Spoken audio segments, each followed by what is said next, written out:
memulai pelajaran kita, ada baiknya minum buat doa ke depan.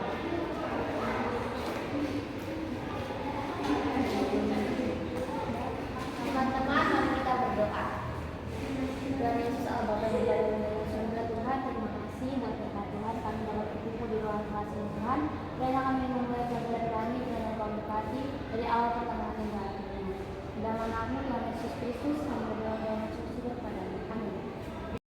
Materi kita yaitu teks anekdot. Ada yang pernah mendengar teks anekdot?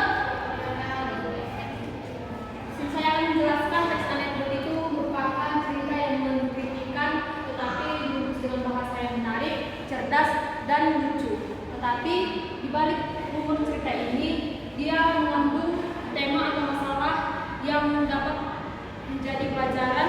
Maka dari itu teks anekdot ini diambil dari cerita masyarakat yang betul-betul terjadi di kehidupan sehari. Penjelasan saya tadi ada yang dapat mengikuti dari teks anekdot? Boleh diceritakan? Ya, bisa. Jadi, teks anekdot itu cerita pendek yang berisi lucu ya. Iya, tapi dia mengkritikan memakai bahasa yang lucu. Teks anekdot ini dapat dibentuk dari beberapa struktur, yaitu pertama orientasi, yang kedua komunikasi, yang ketiga evaluasi. Pertama orientasi itu adalah merupakan penggambaran atau pengenalan dari karakter tokoh dan kondisi tokoh. Pengembangan dari bagian ini yaitu dapat berupa kapan, di mana, dan siapa. Kita dapat melihat contohnya dari PPT.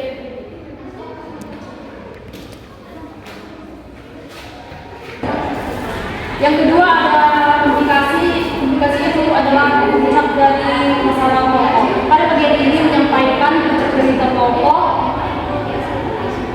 yang mengundang tawa sekaligus lucu. Pada bagian ini penulis ada krisis dan reaksi. Krisis dan komunikasi merupakan bagian yang berisi konyolan, menggelitik, namun mengandung tawa. Tanggapan atau respon yaitu